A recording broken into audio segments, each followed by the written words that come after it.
Bismillahirrahmanirrahim. Assalamualaikum warahmatullahi wabarakatuh. Innal hamdalillah nahmaduhu wa nasta'inuhu wa nastaghfiruh wa na'udzu billahi min shururi anfusina wa min sayyiati a'malina. Man yahdihillahu fala mudilla lahu wa man yudlil fala hadiya lahu. Wa asyhadu an la ilaha illallah wahdahu la syarika lahu. Wa asyhadu anna Muhammadan abduhu wa rasuluh. Sallallahu alaihi wa ala alihi wa sahbihi wa man tabi'ahum bi ihsanin ila yaumiddin. Amma ba'd. Kepada para jamaah kajian malam Rabu yang dimuliakan oleh Allah Ta'ala, alhamdulillah pada kesempatan malam hari yang berbahagia ini kita masih diberikan banyak kenikmatan oleh Allah Subhanahu wa Ta'ala, sehingga pada hari ini, hari Selasa tanggal 14 Rabiul Awal 1446 Hijriah,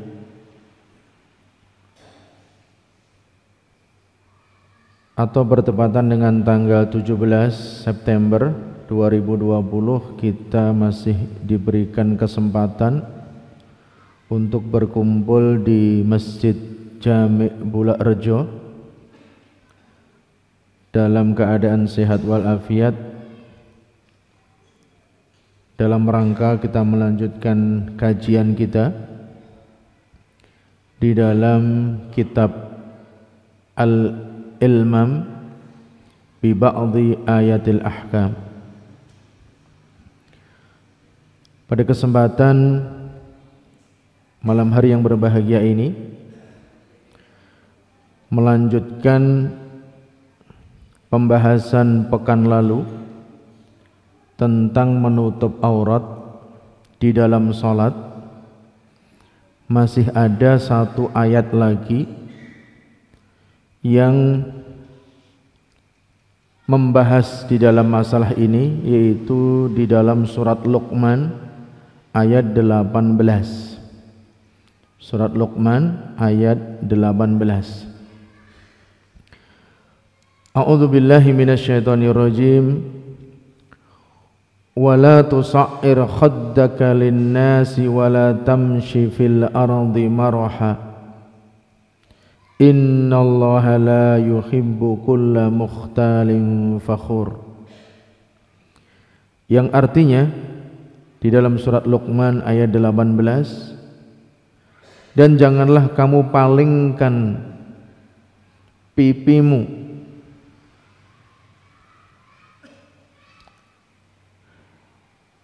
dari manusia, dari orang lain.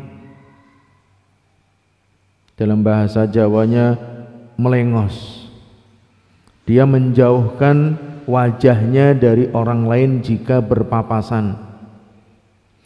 Wala tamshi fil ardi maraha, dan janganlah kamu berjalan di muka bumi dalam keadaan sombong, membesarkan diri. Innallaha la yuhibbu kulla mukhtalin fakhur. Sesungguhnya Allah Subhanahu wa Ta'ala tidak mencintai setiap orang yang meninggikan dirinya, membesarkan dirinya, fakhur, lagi sombong, memuji dirinya dengan perkataan dan perbuatannya. Di dalam ayat yang mulia ini Allah Subhanahu wa taala mengabarkan bahwasanya Allah Subhanahu wa taala memberikan kepada Luqman, seorang hamba yang soleh, hikmah. Hikmah itu satu kebijaksanaan. Maka Luqman memberikan wasiat kepada putranya, kepada anak laki-lakinya dengan beberapa wasiat yang sangat bermanfaat. Di antara wasiatnya di dalam ayat ini, sesungguhnya Luqman melarang anaknya untuk memalingkan wajahnya jika berpapasan dengan orang lain. Padahal kita diperintahkan untuk tersenyum, berseri-seri kepada saudara muslim,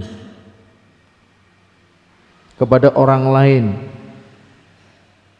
Tabassumuka fi wajhi akhika laka shadaqah. Kamu tersenyum untuk saudara kamu dinilai bagimu sedekah. Jadi kita sedekah enggak mengeluarkan uang, hanya tersenyum.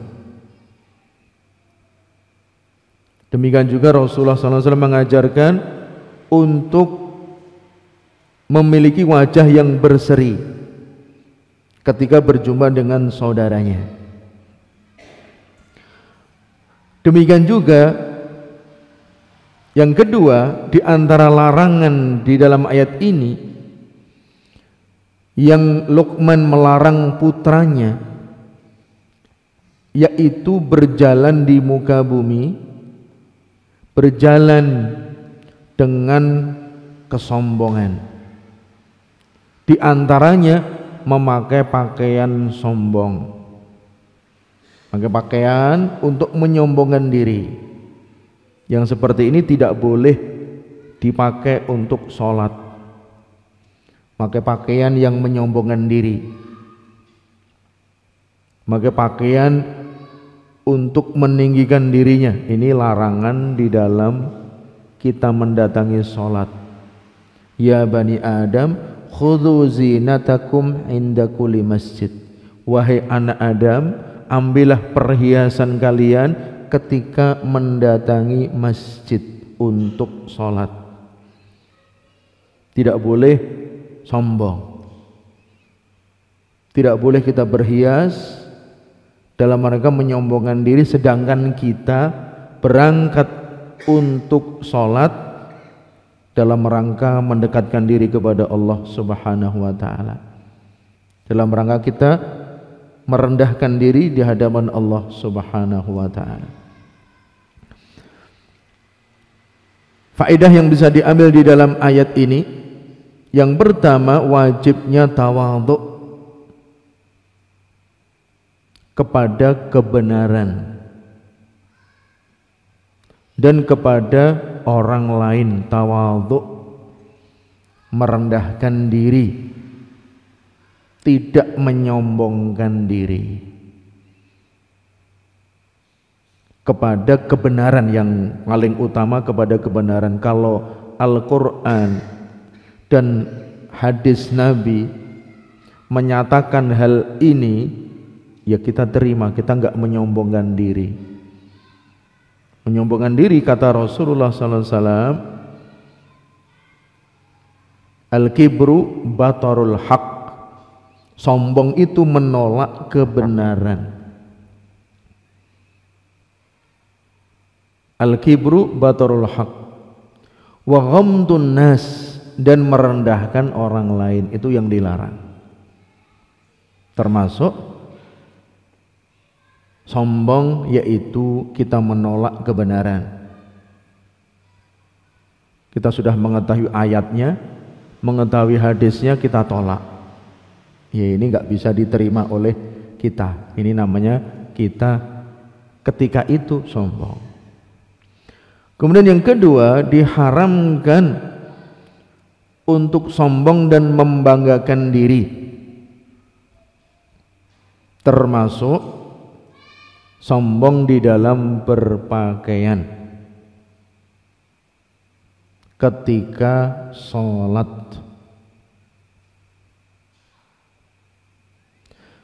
Kemudian yang ketiga faedahnya, diharamkan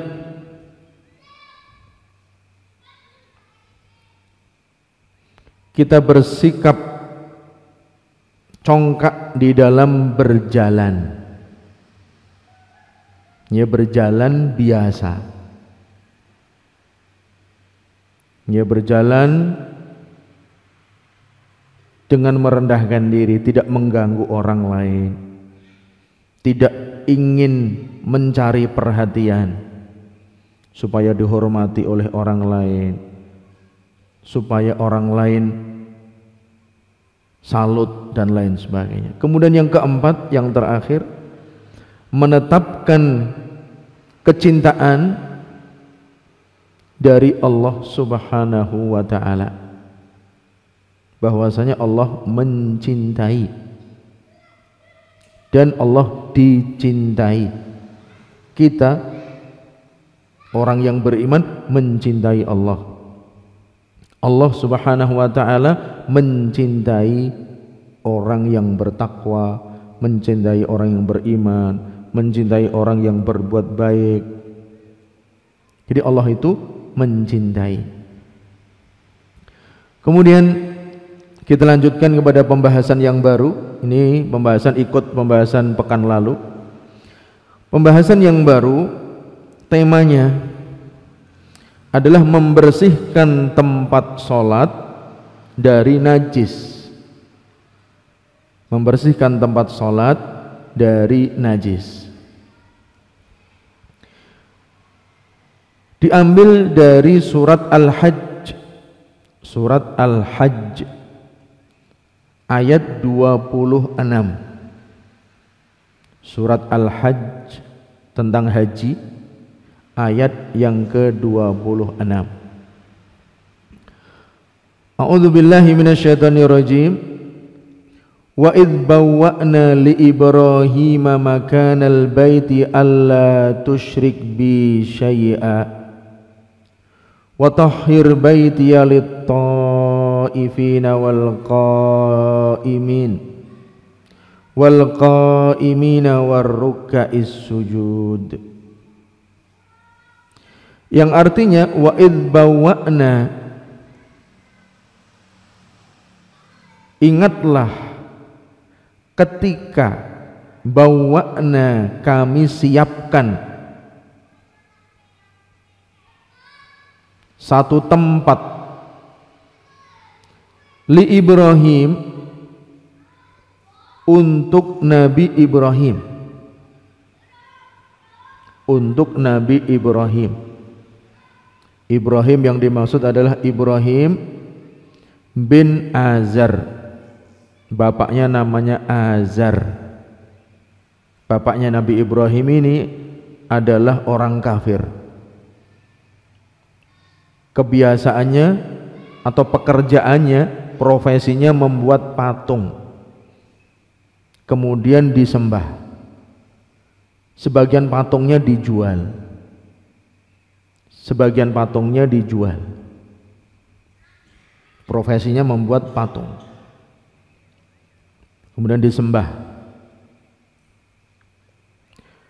Yang mana Nabi Ibrahim satu di antara ulul azmi. Ulul azmi yaitu para nabi yang memiliki tekad yang kuat, yang jumlahnya 5. Nabi Nuh, Nabi Ibrahim, Nabi Musa, Nabi Isa, Nabi Muhammad. Ini urut, ya, secara waktu urut. Nabi Nuh yang pertama kali, kemudian Nabi Ibrahim. Ya, Nabi Ibrahim ini sebelum Nabi Musa dan Nabi Isa, berarti sebelum Masehi, karena Masehi itu ketika ya Nabi Isa, ya lahirnya Nabi Isa. Jadi Musa sebelum Masehi, Ibrahim juga sebelum Masehi.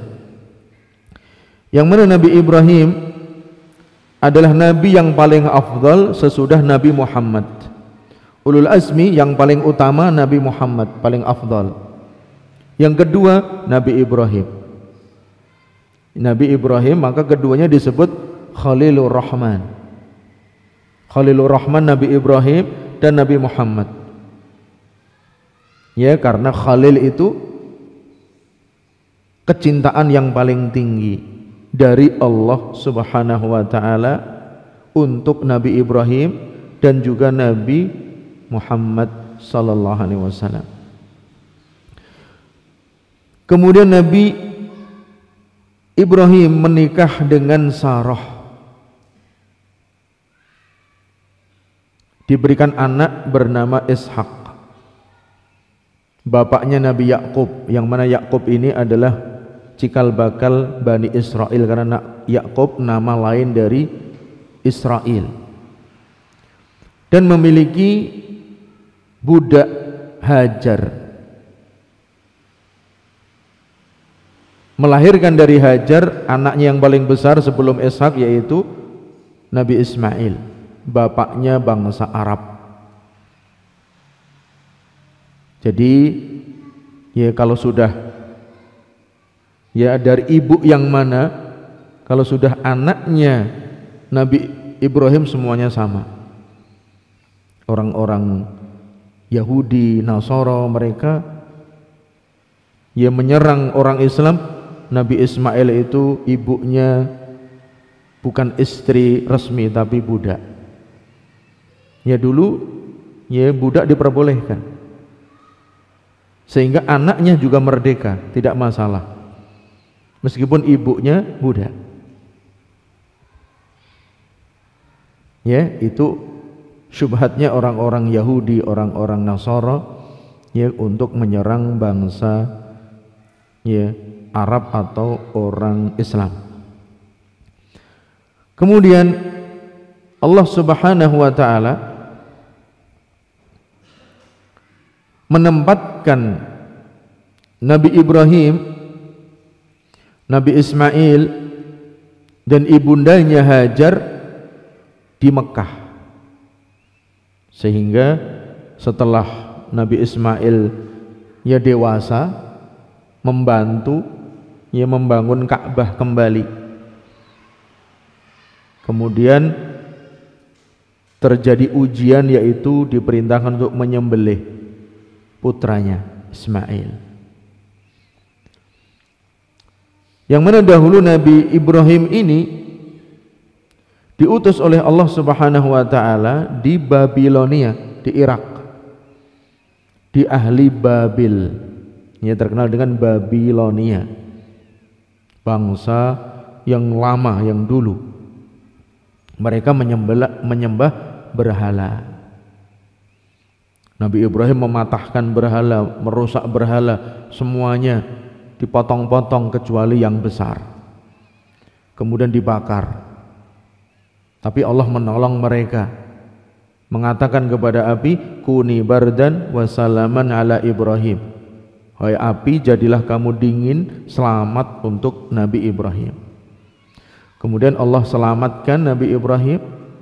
Kemudian Allah perintahkan Nabi Ibrahim untuk hijrah ke Syam, yaitu ke sekarang negara Damaskus, ya, negara ya Suriah, ya di negara Suriah yang sekarang jadi Suriah, dulu namanya Syam.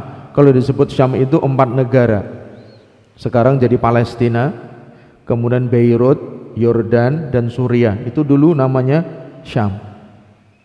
Kalau Hijaz itu 2, Mekah, Madinah dan sekitarnya, Taif, itu Hijaz, dulu namanya Hijaz. Kalau Najd, ya sekarang Najd itu Riyadh, Kuwait, ya Qasim, ya provinsi-provinsi yang di sekitarnya, dulu Najd. Sekarang sudah berubah, nama-nama itu sudah berubah. Kemudian ketika Nabi Ibrahim Allah utus, Allah perintahkan hijrah ke Haran, ke Syam, mereka dulu menyembah bintang-bintang. Ini orang-orang ketika itu menyembah bintang di langit. Maka Allah Subhanahu wa taala memberikan kepada Nabi Ibrahim hujjah yang kuat. Hujjah yang kuat. Kemudian makanal baiti, Allah mengingatkan kepada kita, ingatlah ketika kami, kata Allah, menyiapkan untuk Ibrahim tempat bait, yaitu Ka'bah, tempat di Ka'bah. Allah tusyrik bi syai'a, hai Ibrahim, janganlah kamu menyekutukan denganku dengan sesuatu apapun. Jadi Nabi Ibrahim diperintahkan untuk tidak berbuat syirik ketika di Ka'bah. Jadi Ka'bah itu untuk beribadah kepada Allah Subhanahu wa taala. Sebelum diutusnya Nabi Muhammad, Ka'bah dikuasai oleh orang-orang Quraisy.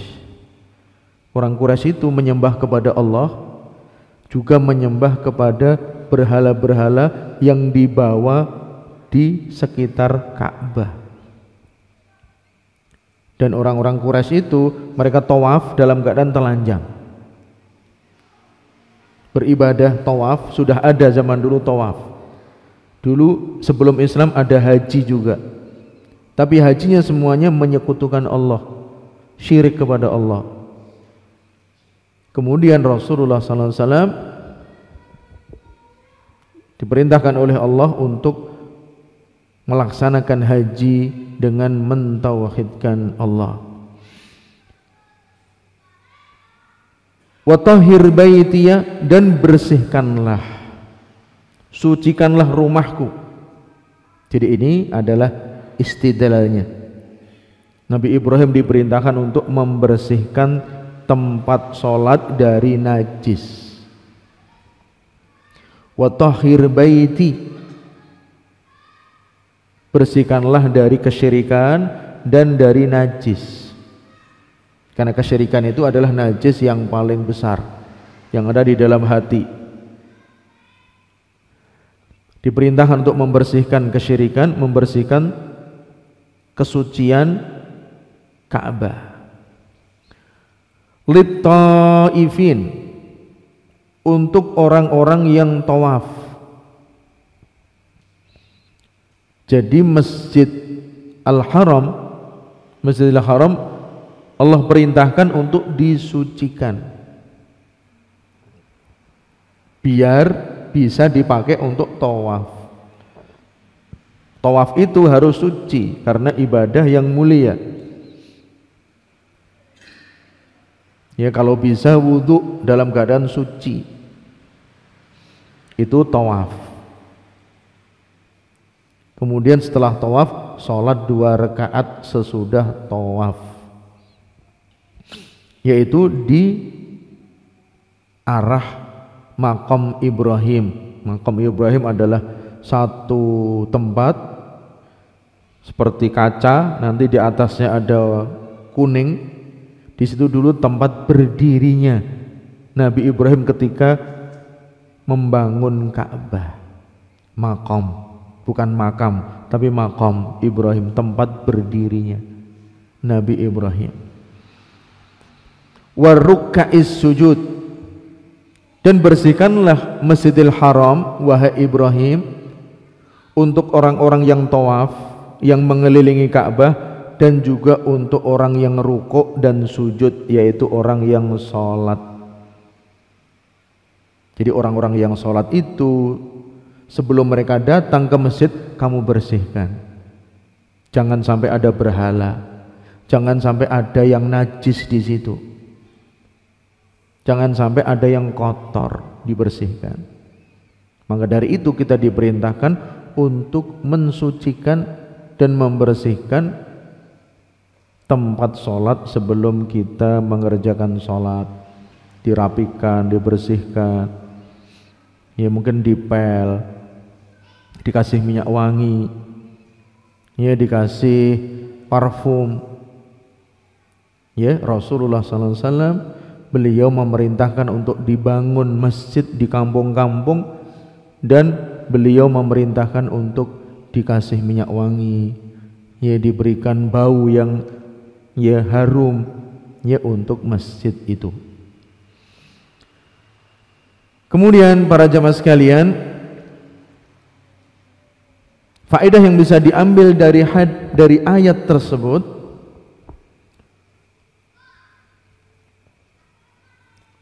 ayat 26 dari surat Al-Hajj. Yang pertama,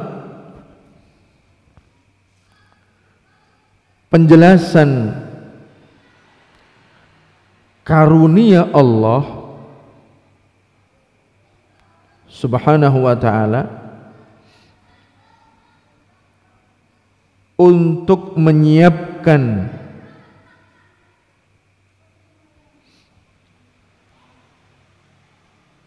tempat Ka'bah bagi Nabi Ibrahim. Nabi Ibrahim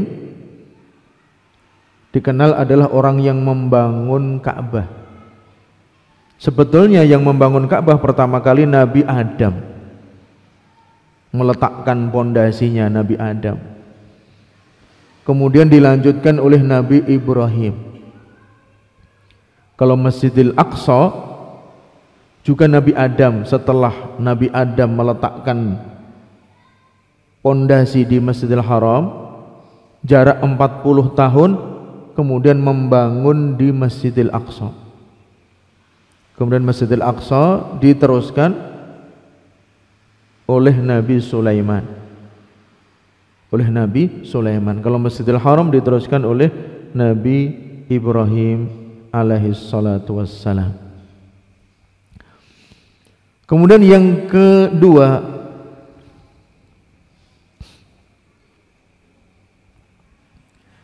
keutamaan Nabi Ibrahim, karena Allah mengkhususkan untuk beliau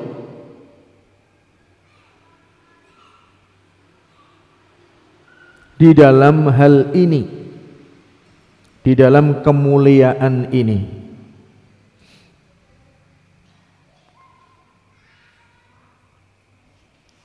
Kemudian yang ketiga,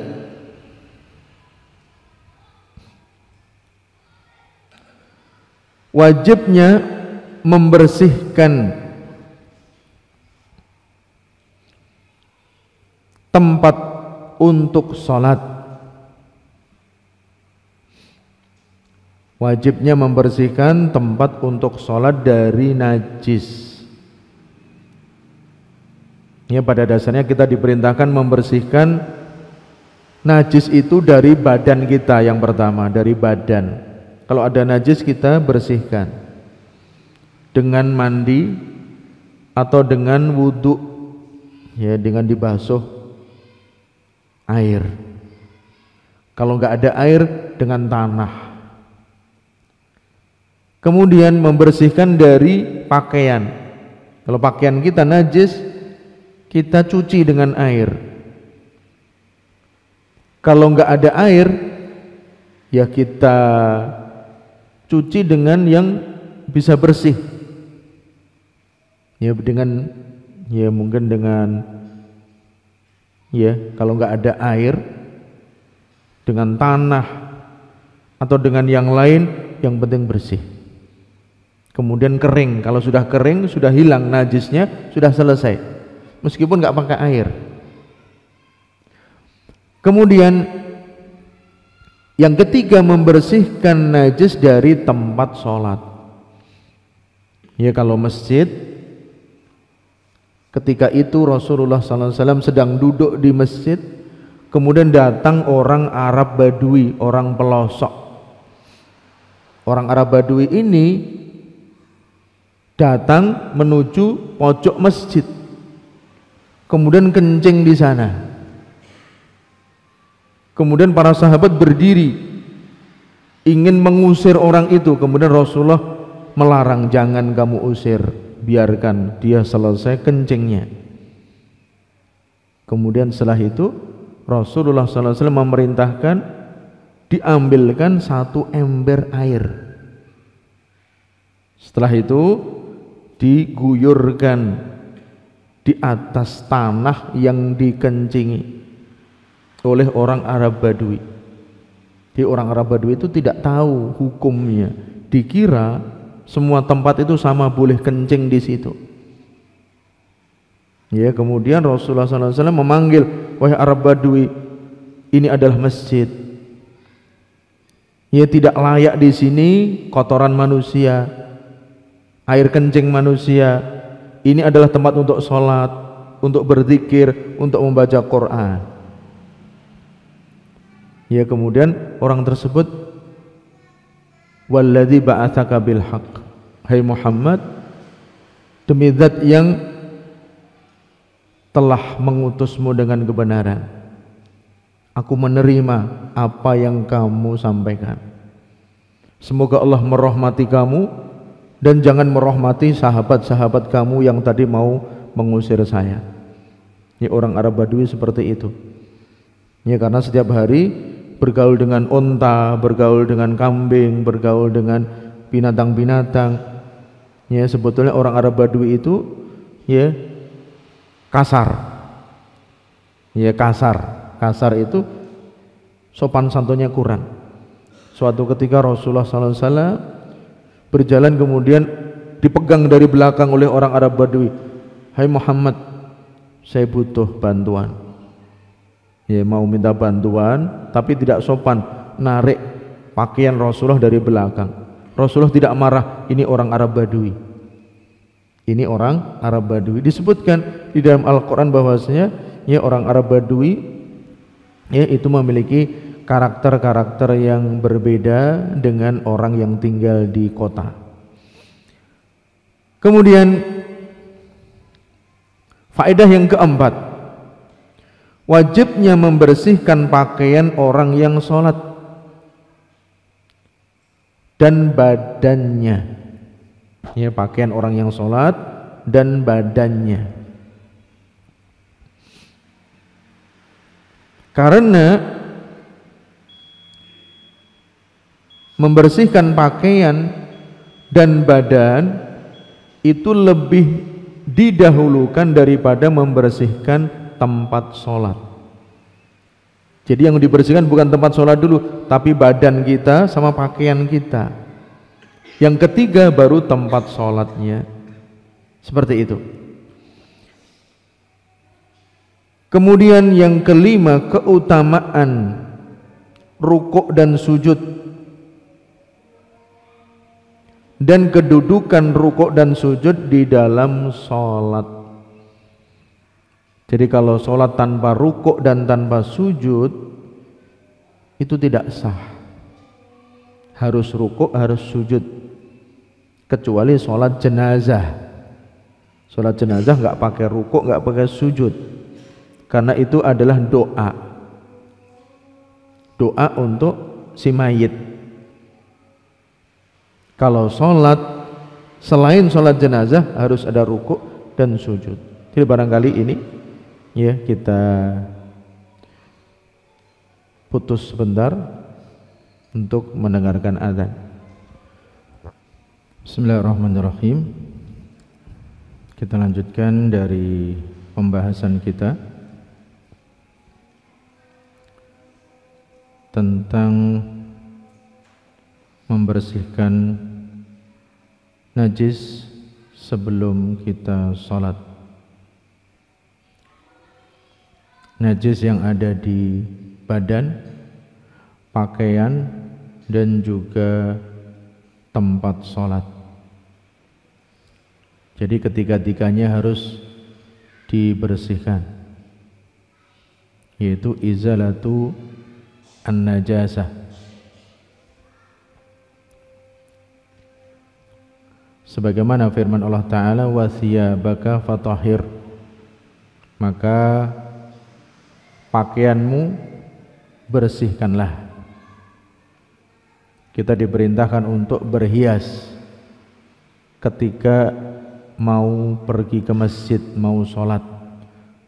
Ya bani Adam, khudhu zinatakum inda kulli masjid. Wahai anak Adam,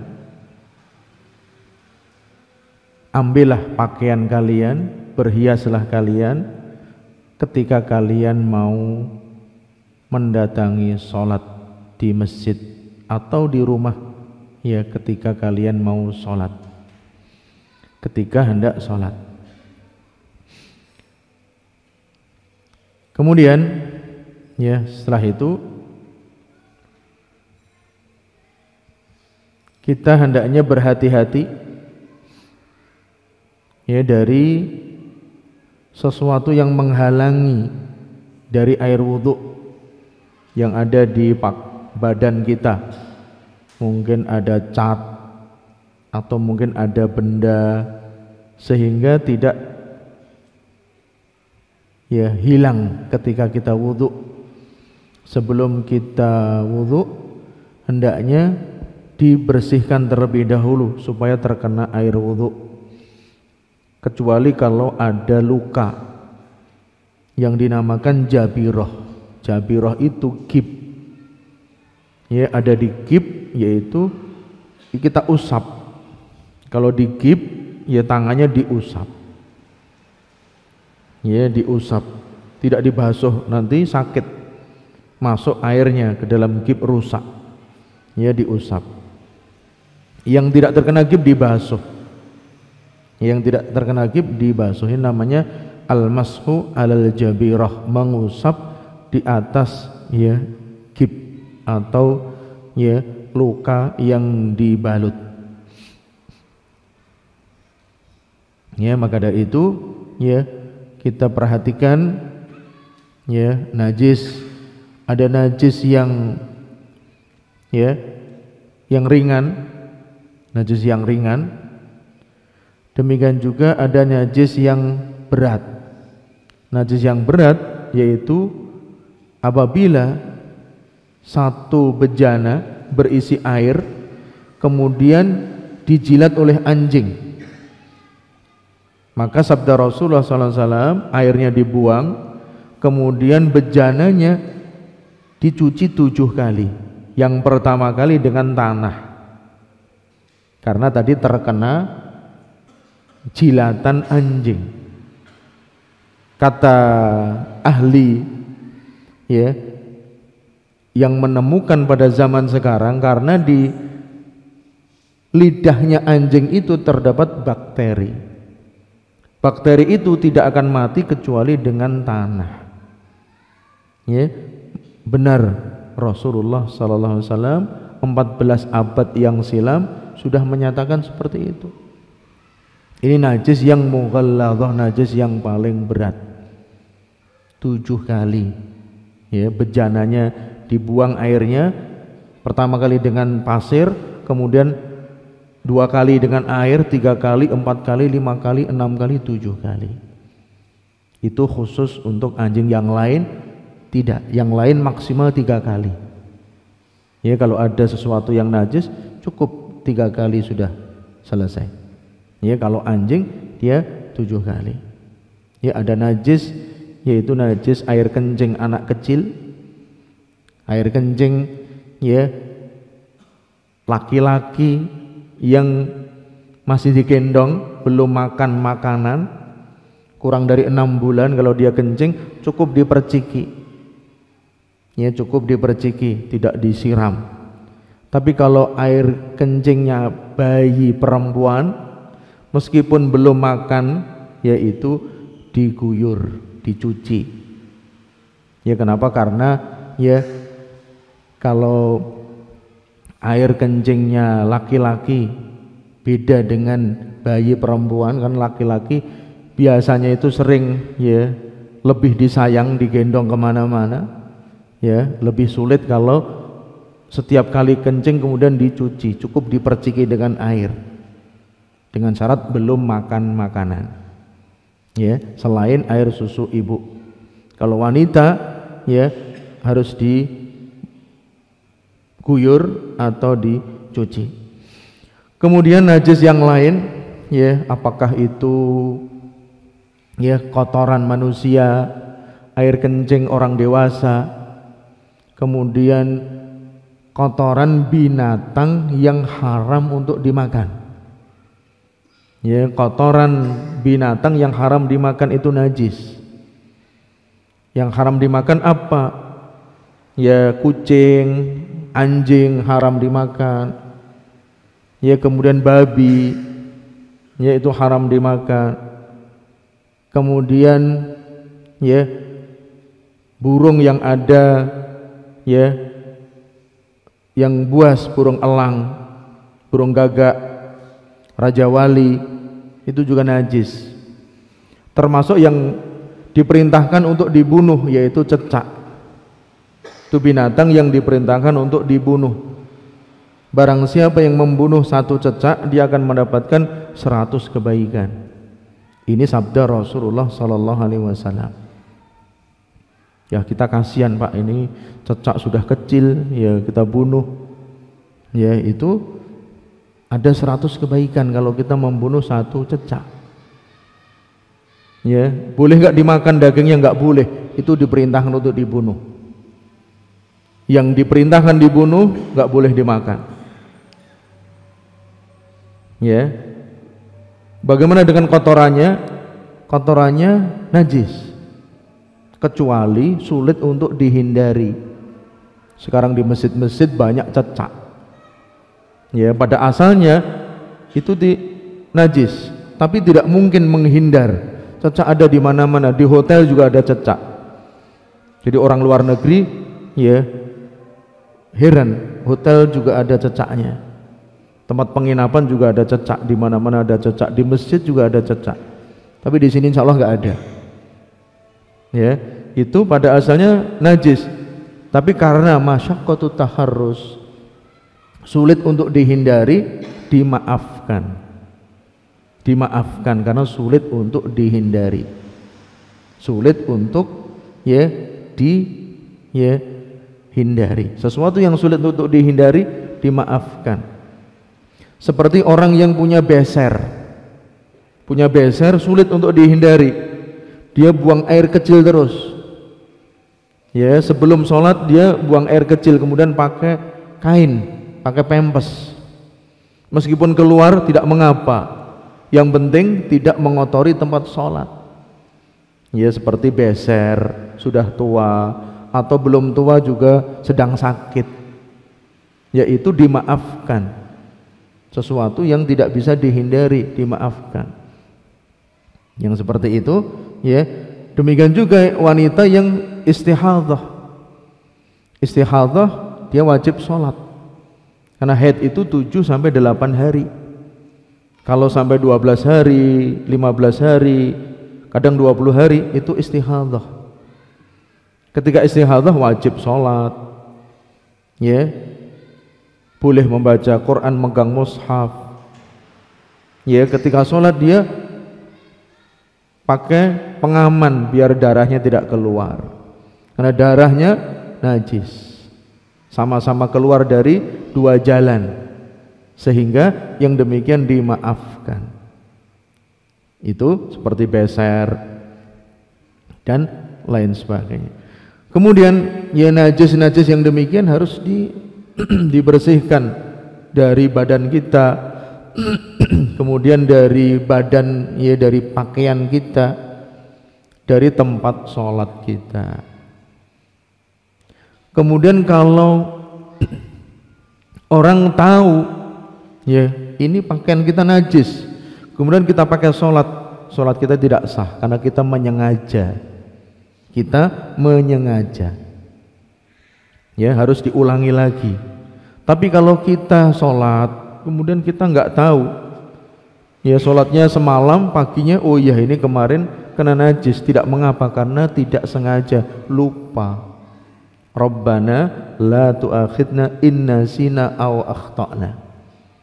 Ya Allah, jangan engkau hukum kami karena kami lupa atau kami keliru.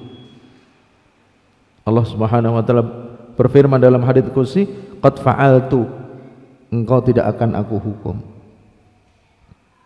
Rasulullah SAW suatu ketika sholat di sandalnya, ya dulu sholatnya Rasulullah pakai sandal, ya sholatnya Rasulullah pakai sandal, dan orang ya Yahudi sholatnya nggak pakai sandal.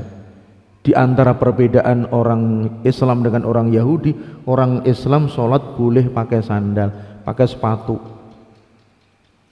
ya dengan catatan tidak memberatkan masjidnya. Kalau masjidnya pakai tanah, pakai pasir nggak apa-apa, kita sholat pakai sandal. Ya kalau masjidnya pakai pasir seperti orang Yahudi tadi, orang Badui kencing disiram karena masjidnya pakai pasir, tanah. Tapi kalau pakai kayak ini, pakai marmer, orang kencing disiram, kencingnya sampai mana? Sampai kemana-mana. Tidak disiram, mungkin diserap pakai kain, kemudian baru dibersihkan di pel. Membersihkan najis beda satu tempat dengan tempat yang lain. Seperti ya kita sholat dengan sandal boleh, ya itu di Masjidil Haram. Kenapa dilarang? Ya karena akan memberatkan pegawainya, petugasnya. Semua sholat pakai sepatu, pakai sandal, yang ngepel berapa kali, yang nyedoti debunya berapa orang. Di sini juga nggak boleh karena akan memberatkan. Tapi kalau sholat di halaman pakai sandal boleh, pakai sepatu boleh. Di halaman Masjidil Haram itu pakai sandal juga boleh, pakai sepatu boleh. Ya kalau ya di masjid ini akan memberatkan. Ya kita maghrib pakai sandal semua, nanti isya nggak ada yang bersihkan. Rasulullah SAW dulu sholat pakai sandal, kemudian beliau lepas sandalnya ketika sholat. Sahabat ikut melepaskan sandalnya. Kemudian setelah selesai sholat, para sahabat bertanya, wahai Rasulullah, kenapa anda ya melepas sandal anda? Anda melepas sandal, kita juga ikut melepas. Kemudian Rasulullah bersabda, sesungguhnya Jibril memberitahu aku bahwasanya di sandalku ada kotoran, ada najis, aku singkirkan. Jadi kalau kita ingat ya pakaian kita ketika sholat ada najis, kita keluar, kita ganti, kita lepas. Kalau pakaian kita double, ya kita lepas satu, yang satu bersih. Yang seperti itu. Kalau di tengah sholat kita ingat, oh ini ya yang saya pakai najis, jangan diteruskan, kita keluarkan, ya ganti pakaian yang tidak najis. Yang seperti itu, ya pernah Rasulullah SAW diingatkan oleh malaikat Jibril. Kalau kita nggak ada yang mengingatkan, ya kita sudah selesai baru ingat, nggak apa-apa. Tapi kalau di tengah sholat ingat, ya kita ganti. Karena kita nggak ingat maka tidak mengapa. Barangkali itu para jamaah sekalian, tema pembahasan kita malam hari ini tentang membersihkan najis sebelum kita sholat, baik yang ada di tempat sholat atau pakaian kita atau badan kita. Barangkali ini kajian kita sudah selesai materinya. Sebelum kita tutup mungkin ada diskusi atau pertanyaan, dipersilahkan.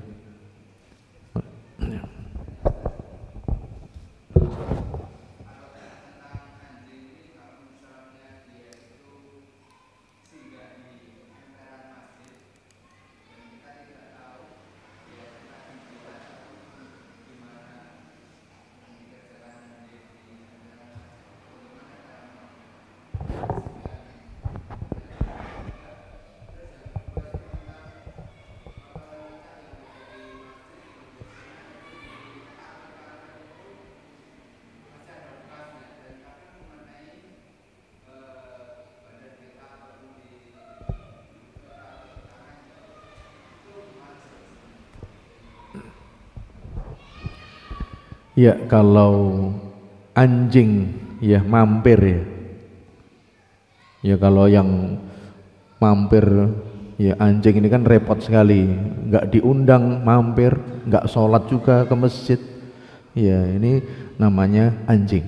Ya kalau dia mampir di teras, ya, atau di dekat rumah kita nggak tahu yang dijilat yang mana, itu tidak ada hukumnya karena kita nggak tahu.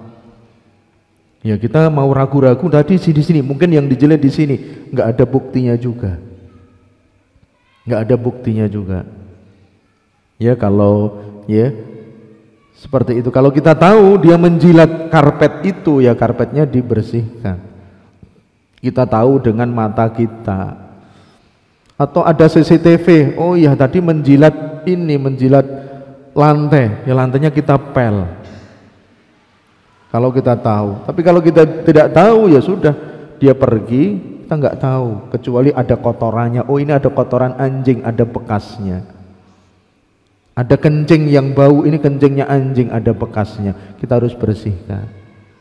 Tapi kalau hanya datang pergi kita nggak tahu, kita tidak dibebani dengan sesuatu yang kita tidak mengetahuinya.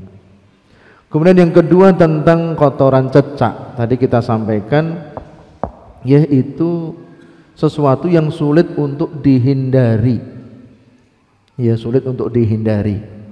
Di beberapa masjid itu ada banyak cecak, kemudian kotorannya ke bawah. Ya, itu sebisa mungkin ya dibersihkan, disapu. Tapi kalau sudah disapu datang lagi, yaitu sesuatu yang masyaqqatu taharrus, ya sesuatu yang sulit untuk dihindari. Sulit untuk dihindari, dimaafkan. Sulit untuk dihindari itu dimaafkan. Seperti kucing. Kucing itu hukumnya sebetulnya kucing itu binatang yang nggak boleh dipegang sebetulnya, karena dia binatang punya taring, dia punya cakar, dan dia mirip dengan binatang buas hukum asalnya. Tapi karena mengelilingi kita setiap hari, Rasulullah SAW mengecualikan, innaha minat tawafina alaikum wat tawafat. Kucing itu termasuk binatang yang ada di sekeliling kalian, maka boleh dipegang, digendong, disentuh. Ya, kita memelihara kucing boleh. Asalnya dia binatang yang punya cakar, yang punya taring. Tapi kenapa dibolehkan? Karena masyaqqatu taharrus, sulit untuk menghindar. Seperti keledai kampung. Keledai kampung, keledai yang dipelihara itu najis, tidak boleh dipegang. Ya, karena tidak boleh dimakan dagingnya. Kenapa boleh dinaiki? Karena sudah mengelilingi ya manusia sebagai alat untuk transportasi. Dia nggak boleh dimakan, tapi boleh dinaiki, boleh dipegang, boleh. Ya, karena sulit untuk dihindari. Jadi sulit untuk dihindari tadi, yang sedikit nggak mengapa. Kalau membersihkan najis ada yang sedikit kurang, tidak mengapa. Kurang bersih sedikit dimaafkan. Sesuatu yang sedikit itu dimaafkan. Gitu ya. Ya, kalau bisa ya dibersihkan. Tapi kalau datang lagi ya sudah. Itu sesuatu yang dimaafkan. Karena kita ya menyebutkan kalau masjid kita alhamdulillah bersih, ada masjid-masjid yang lain. Ada ya, masjid yang di luar sana banyak cecaknya juga. Ya, masjid saya yang di sana juga banyak cecak. Ya, seperti itu. Ya, wallahu a'lam. Iya, Pak, monggo.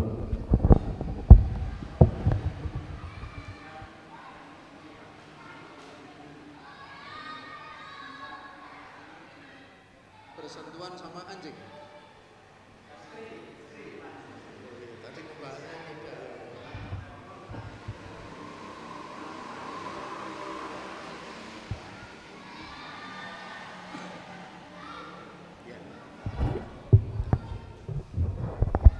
Ya, hukum laki-laki bersentuhan dengan wanita itu tidak membatalkan wudhu. Jadi hanya bersentuhan, bersenggolan, tidak membatalkan wudhu kecuali ya bersentuhan yang diiringi dengan syahwat.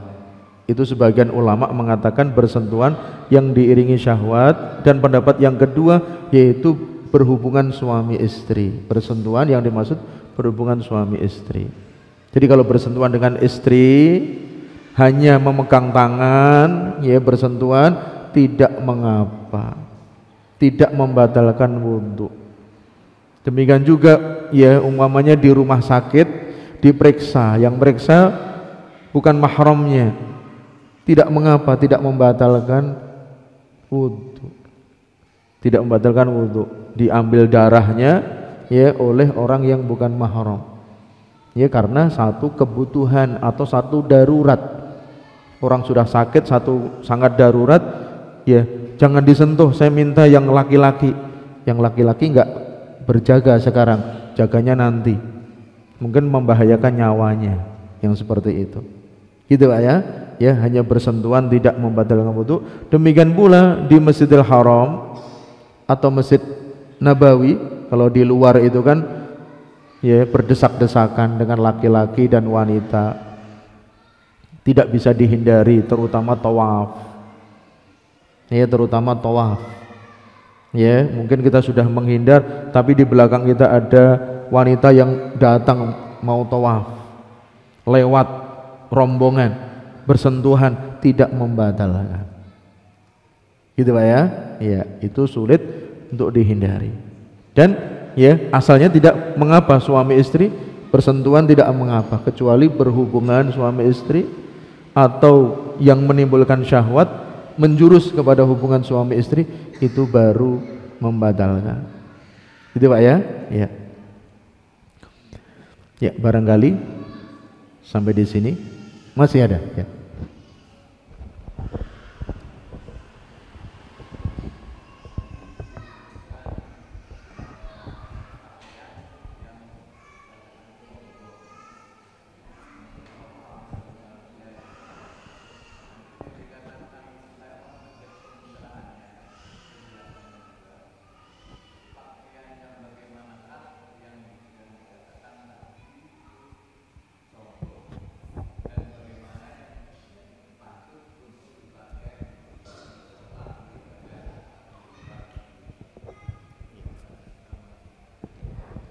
Ya, pakaian yang dikatakan sombong diantaranya pakaian syuhroh, pakaian yang menyelisihi pakaian orang lain, pakaian orang banyak.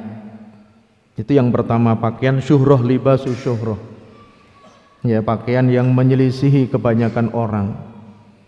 Ya, kalau kita pakaian biasanya pakai sarung, pakai jubah, ya kemudian pakai dua, ya satu hem, satu celana. Dia pakai pakaian yang berbeda. Itu yang pertama. Kemudian diantaranya yaitu menurunkan pakaian ya sampai ke tanah, menutup kedua mata kaki, itu juga termasuk kesombongan. Ya termasuk kesombongan sampai ke tanah, kemudian menutup ya kedua mata kaki. Sebaiknya kedua mata kaki terlihat. Itu kalau kita sholat, kalau kita ya berpakaian dengan rapi, ya itu diantara menjauhkan dari kesombongan. Suatu ketika Abu Bakar As-Siddiq beliau berkata kepada Rasulullah SAW, wahai Rasulullah, saya ya terkadang pakaian saya itu turun, apakah saya sombong? Kemudian Rasulullah menjawab, saya sudah tahu kamu tidak akan sombong wahai Abu Bakar. Ya terkadang pakainya turun sendiri, ya dia tidak memaksudkan sesuatu yang ya sombong. Itu yang pertama ada niat, kemudian yang kedua ada tandanya, ya tidak menurunkan sampai di bawah mata kaki. Itu diantara pakaian yang sombong.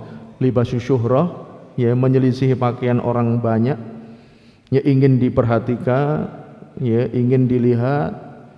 Ya kalau pada zaman sekarang banyak sekali pakaian syuhrah itu, laki-laki pakai pakaian wanita, wanita pakai pakaian laki-laki, ya kemudian pakai pakaian yang ya subhanallah tidak ya menutup aurat, sebagaimana kemarin dijelaskan aurat laki-laki dan aurat wanita. Begitu Pak ya. Ya di antaranya seperti itu, ya pakaian-pakaian yang ya menunjukkan ya kesombongan. Kemudian dengan pakaian yang biasa yang tidak sombong bisa dilarang karena cara berjalannya yang sombong. Kemudian ya cara ya dia ya berbicara dengan sombong itu juga dilarang. Jadi tadi kesombongan secara umum. Begitu Pak ya? Ya. Barangkali ini yang bisa kita sampaikan di dalam kajian kita. Mudah-mudahan Allah Subhanahu wa taala memberikan taufiknya kepada kita semua ya, dan memberikan ilmu yang bermanfaat dan amal yang saleh. Wassallallahu wasallam ala nabiyina Muhammad wa ala alihi wa sahbihi ajmain wa akhiru da'wana alhamdulillahi rabbil alamin. Wassalamu alaikum warahmatullahi wabarakatuh.